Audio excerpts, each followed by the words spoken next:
ओम शांती. आज 5/7/2026 अव्यक्त बापदादांचे रविवारचे महावाक्य. पुनर्चलित मुरली आहे 15/12/2010. आज बाबांनी मुरलीमध्ये चिंतामुक्त राजा बनण्यासाठी विविध प्रकारचे उपाय सांगितलेले आहेत. त्याचबरोबर मनाला नियंत्रणात आणण्यासाठी एक सुंदर युक्ती बाबांनी आज सांगितलेली आहे. आणि बाबा आज विविध प्रकारचे खजाने सांगत आहेत आणि त्या खजान्यांची बचत करण्याचा उपायही सांगत आहे. रॉयल फॅमिलीमध्ये कोण येणार त्याची निशाणीही बाबांनी पुन्हा एकदा सांगितली. चला तर मग आजचे महावाक्य ऐकूया. मुरलीचं टायटल आहे माझं माझं सर्व काही बाबा तुमचे. असे परिवर्तन करून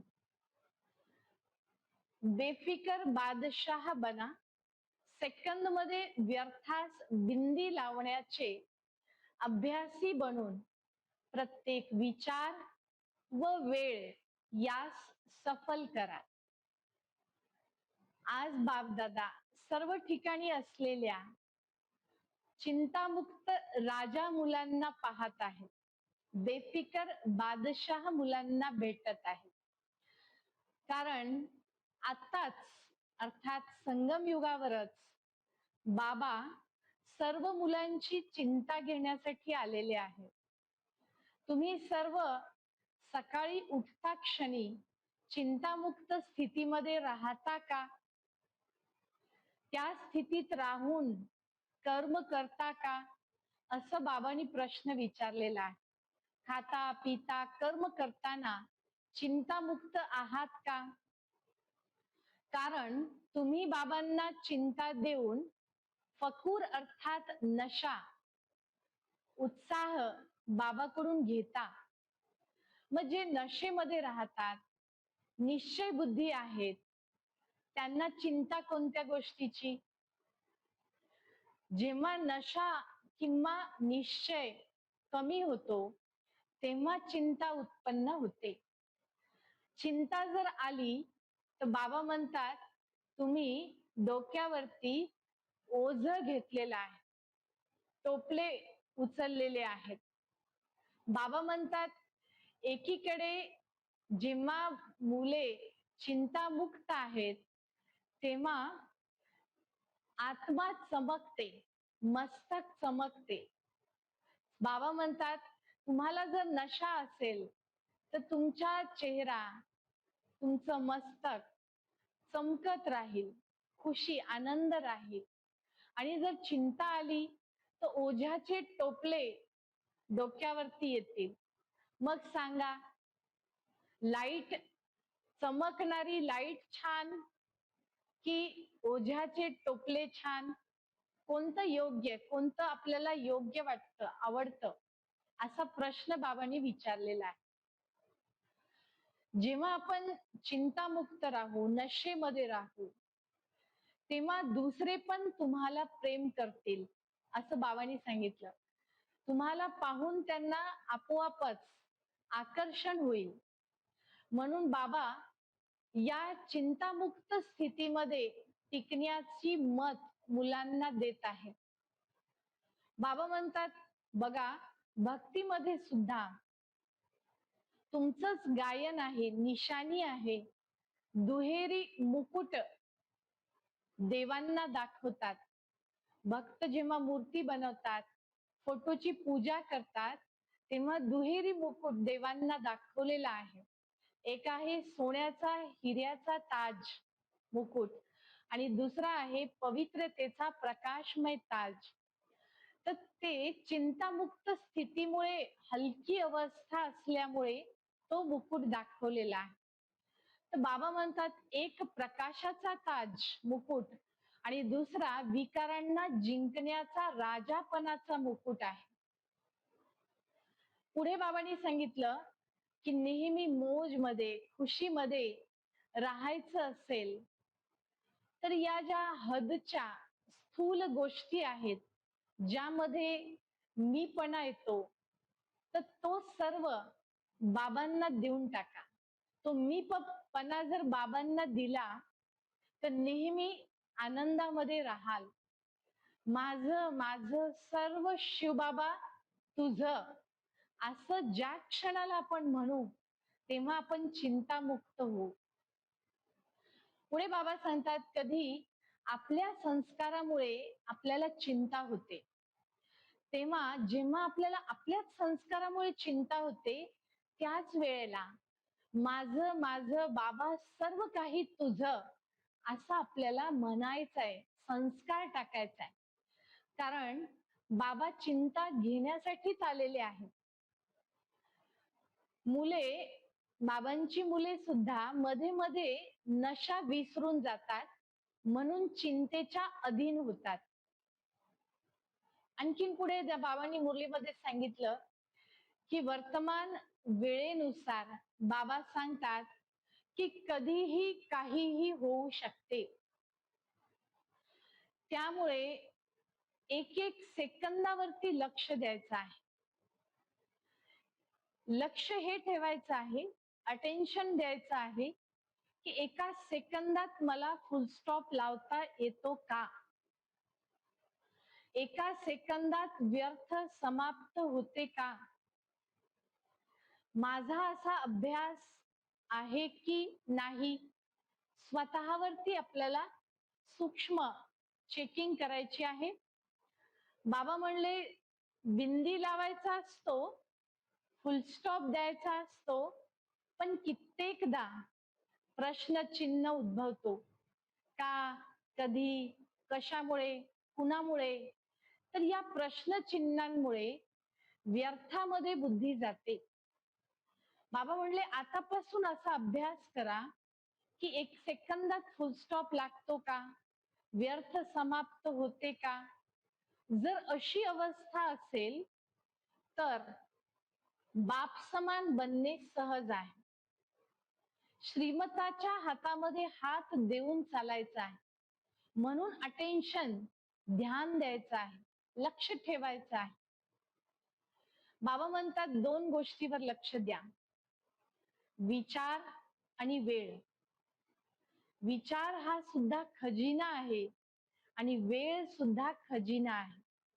तसं तर ज्ञान खजिना आहे, शक्ती सुद्धा खजाना आहे, योग द्वारा प्राप्ती सुद्धा, संपन्न बनणे सुद्धा खजाना आहे. पण आज विशेष बाबांनी या दोन गोष्टीवरती अटेन्शन, लक्ष द्यायला सांगितलं, विचार आणि वेळ. संगम युगावरचा एक एक क्षण महत्वाचा आहे. बाबा सांगतात संगम युगावरचा हा जो जन्म आहे तो महान जन्म आहे, अनेक जन्माची प्रारब्ध करविणारा जन्म आहे. एक सेकंद गमावणे म्हणजे खूप काळाचा आपलं भविष्य प्रारब्ध गमावणे आहे. एक वर्ष अनेक वर्षाची प्राप्ती करवणारा आहे. बाबांनी आज पूर्ण एक पॅरेग्राफ संगम युगाचं महत्व सांगितलं. बाबा म्हणतात एक एक तास महान आहे, एक एक मिनिट सुद्धा महान आहे. पुढे बाबा सांगतात मनाचे काम आहे विचार करणे आणि विचारांच्या द्वारेच आठवणीची यात्रा करायची आहे. आठवणीच्या यात्रेद्वारेच आपण अनुभवी बनणार आहोत. विभिन्न विचार मनामध्ये येतात. आपण जे जे कर्म करतो, संबंधामध्ये येतो, तो सर्व वेळ अमूल्य आहे. त्या प्रत्येक क्षणाला अमूल्य समजून आपण वापरतो का, असा प्रश्न बाबांनी विचारलाय. मनुष्य आत्म्यांना त्याचे विचारच सर्व शक्तिवान बनवितात. खूप महत्वाचं वाक्य.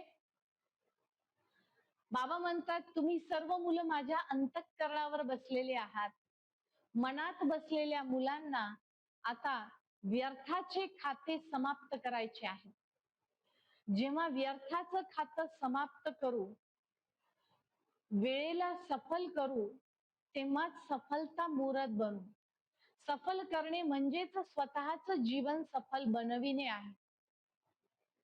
बाबा म्हणतात वेळ तीव्र गतीने जात आहे, म्हणून कंटाळा, हलगर्जीपणा आता सोडून द्या.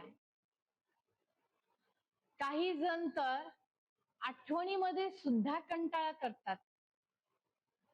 होईल ना, बाबा बघा आम्ही बनूतच ना, आम्ही करतच आहोत, आम्ही करून दाखवू, असं म्हणत राहतात आणि कंटाळाही करत राहतात. तर अशा मुलांना पाहून बाबा सुद्धा स्मित हास्य करतात, हसतात बाबा. पुढे बाबा सांगतात विचार आणि वेळ याबाबत पुन्हा एकदा अधोरेखित करा. अंडरलाईन करायचा आहे, हा विशेष पॉइंट आहे. विचार आणि वेळ वाया घालवायचे नाही. आठवणीच्या द्वारे पाप आपले काटण्यामध्ये, आठवण करून आपलेच पापकर्म भस्म करण्यामध्ये विशेष लक्ष द्यायचे आहे.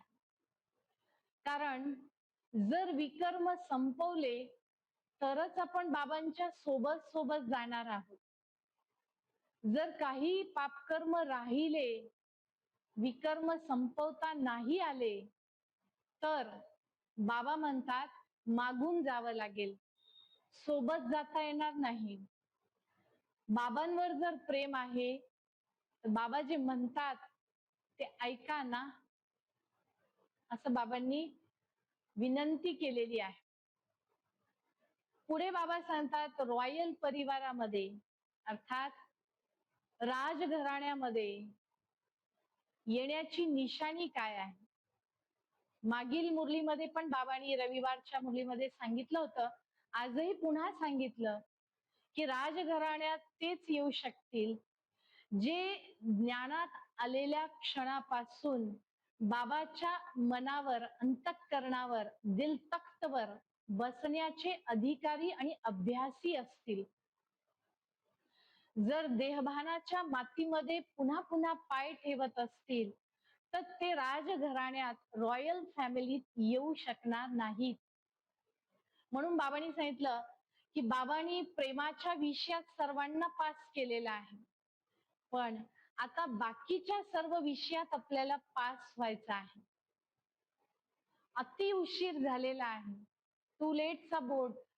बाबा म्हणले अति उशीरच्या आधी आला ते तर भाग्यच आहे, पण आता तीव्र पुरुषार्थ करून पुढे जा. हिम्मत तुमची आणि मदत बापदादांची. पुन्हा बाबा मधुबन निवासींना थोडस बोलतायत, वार्तालाप केला बाबांनी. मधुबन वाले भाग्यशाली आहेत. मधुबन शेवटी मधुबन आहे. मधुबन मध्येही काही गोष्टी जरी झाल्या, गोष्ट झाली, देवाणघेवाण केली, बस समाप्त. बाबांनी पुढे सांगितलं कधीही ना शब्द वापरू नका. नेहमी म्हणा हा जी, हा करूत, ना शब्द वापरायचा नाही. बाबा म्हणले चला पुरुषार्थ तर आहे, पुरुषार्थी आहेत, झाल्या काही गोष्टी, पण आता उडती कलामध्ये जायचं आहे. उडणारे मागच्या गोष्टी सोडून देतात. पुढे बाबा सांगतात सर्वांसमोर आता प्रसिद्ध व्हायचं आहे की हा ईश्वरीय परिवार आहे, एक आहेत, एक ईश्वरीय फॅमिली आहे, परिवार आहे. पुढे बाबा सांगतात प्रत्येक घंट्यामध्ये आपण पुढे जायचं आहे. अवस्था उत्तरोत्तर वृद्धिंगत झाली पाहिजे, उच्च अवस्थेकडे जायचे. बाबाकडे प्रकृती येते आणि विचारते, प्रकृती पण म्हणते बाबा समाप्ती लवकर करा. बाबा मुलांना विचारतात तुम्ही संपन्न संपूर्ण कधी बनणार, तारीख सांगा. दुःखी आत्मे शांती मागत आहेत. जसं एखाद्या भुकेलेल्याला भोजनची गरज असते, तसं आज अनेक अशांत आणि दुःखी आत्मे शांतीची अपेक्षा करत आहेत. म्हणून बाबांनी शेवटी सर्व मुलांना सांगितलं की मनसा सेवा वाढवा. वाचा सेवा तर करतच आहात, पण मनाद्वारे शुद्ध शुभ भावना, शुभ कामनाद्वारे सर्वांना सुख आणि शांती देत राहा, मनसा सेवा करा. अच्छा, शेवटी बाबांनी एक एक मुलांना आठवण करून, एक एक टायटल, एक एक मुख्य विशेषता आठवण करून देऊन नमस्ते आणि नमस्कार केला, यात प्यार दिला. आपणही बाबांना सर्वांनी मिळून म्हणायचं आहे, आत्मिक मुलांची आत्मिक पित्यास नमस्ते नमस्ते. शेवटी आजच्या महावाक्यातील वरदान आहे, स्नेह व शक्तीच्या संतुलनाद्वारे सेवा करणारे सफलता मूरत भव. जसे एका डोळ्यात बाबांचे प्रेम व दुसऱ्या डोळ्यामध्ये बाबांनी दिलेले कार्य, सेवा नेहमी स्मृतीमध्ये ठेवा. स्नेहमूर्त बनायचं आहे, त्यासोबत शक्ती स्वरूपही बनायचे आहे. बाबांनी उदाहरण दिलं, जसे आई आपल्या मुलाला शिक्षा पण देते, सोबत प्रेमही देते. आईने जरी कटुवचन बोलले, तीव्र वचन बोलले, तरीही आईच्या प्रेमापोटी मुलगा त्या कटुवचनास अनुभव करत नाही. तसंच स्नेहमूरत आणि शक्तिमूरत बनायचं आहे. स्नेह आणि शक्ती याचं संतुलन ठेवायचं आहे, जेणेकरून आपण सफलतेला प्राप्त करू शकू. आजचा सुविचार आहे, सर्व शक्तिवान बाबांना सोबती बनवा, तर पश्चातापामधून सुटका होईल. खूप सुंदर सुविचार. आजचा अव्यक्त इशारा, ज्वाला स्वरूप स्थितीत राहून शक्तिशाली आठवणीचा अनुभव करा. जसे सूर्याची किरण पसरतात, तसे मास्टर सर्व शक्तिवानच्या स्थितीमध्ये स्थित राहून शक्ती व विशेषतेचे किरण पसरवा. मी मास्टर सर्व शक्तिवान आहे, मी विघ्न विनाशक आत्मा आहे, असे विभिन्न स्वमानाच्या सीटवर राहून ज्वाला स्वरूप बना. खूप शक्तिशाली आज अव्यक्तवाणी आहे. याचा नक्कीच आपण पुन्हा एकदा अभ्यास करून, चिंतन करून त्याला आचरणात आणूया. ओम शांती.